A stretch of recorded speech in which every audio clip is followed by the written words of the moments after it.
Welcome back to Real TV, and I'm Stephen King, the real Stephen King.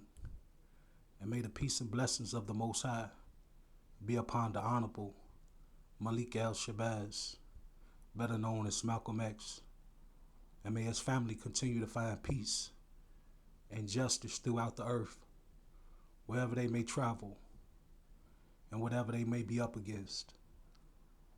But finally, after decades of lies and misdirection, the truth has finally come to light.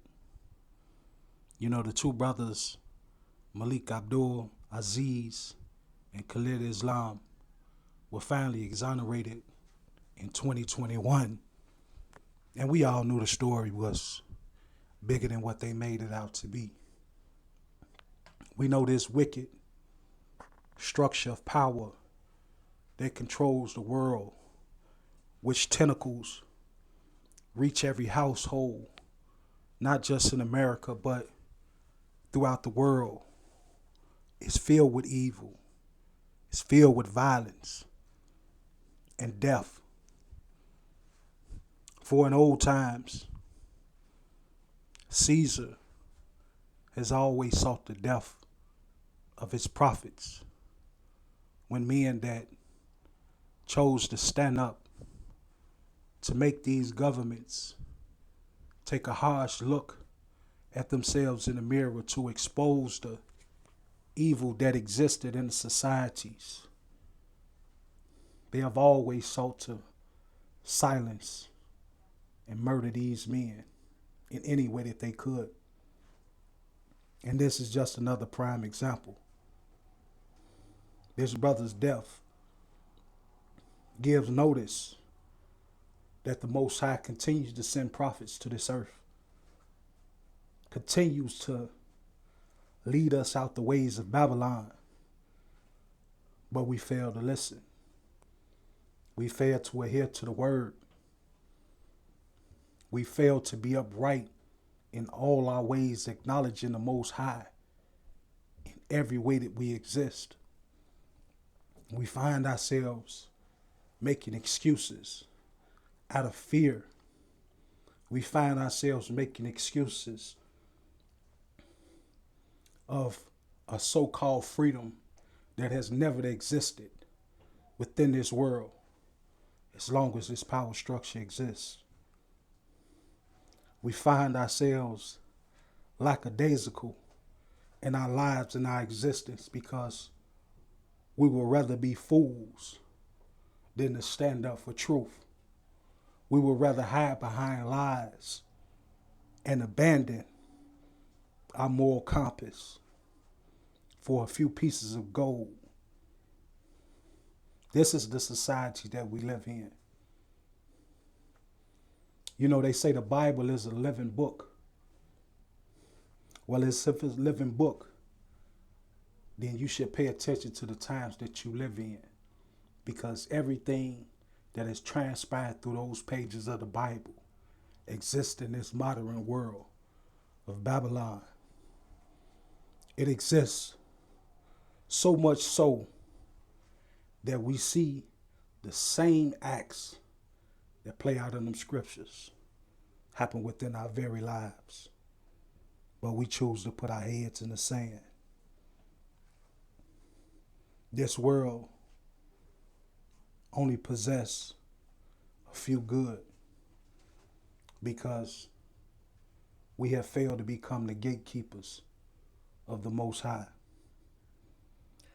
We have a lot of pretenders in high places that say they are of God and for God, but are pretenders, false prophets that run around in the shepherd's clothing, but are really raving as wolves, fleecing the people for whatever wealth that they have to enrich themselves. The temple of God has become the synagogue of Satan. And the men that sit in what they call the most holiest of holiestes, are the most demonic and evil. You have cults. You have magicians operating in plain sight.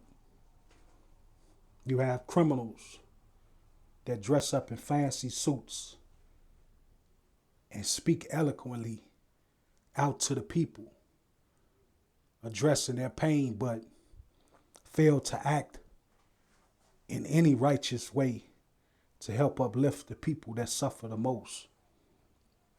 We have a country that says it's the richest place on earth, but yet and still we toil in the ghettos of America, starving and killing each other. We don't acknowledge God. We don't even acknowledge ourselves, knowing that the Spirit of God is in man, but without that Spirit being fed properly, we continue to find ourselves in the dunya, grabbing darkness, filled with hate of ourselves and the world that exists around us.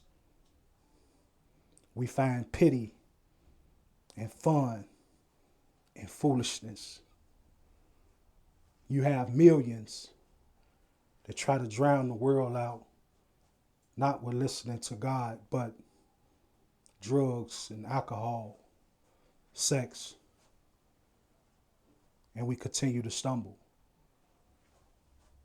We bring this punishment and fire upon ourselves because we fail to listen to the word of the Most High. So the prophets are taken from us early because we dishonor their names. We dishonor their legacies when they have stood amongst us, plainly speaking the truth, dying for the truth, slaughtered and massacred for the truth. And we sit as if our hands are tied when we have tied our own hands. We look in the mirror on a daily basis and we don't see ourselves for who we truly are. Some dress up in fancy clothing, spray on perfumes and colognes, but their souls stink. Some get on camera and pretend to be the most holiest of holiest, but in their personal lives are demons and devils. But there's a price to be paid. Oh yes, there's a price to be paid for all who refuse to follow the prophets that God sent to the earth. And that price that you pay will be heavily weighed upon you because the wages of sin is death. May the peace and blessings of the Most High be upon you. And you gravitate to the light and awaken. Because Malik Al-Shabazz, he didn't die for nothing. Y'all make sure y'all like, share, and subscribe to Real TV. I'm Stephen King, the real Stephen King.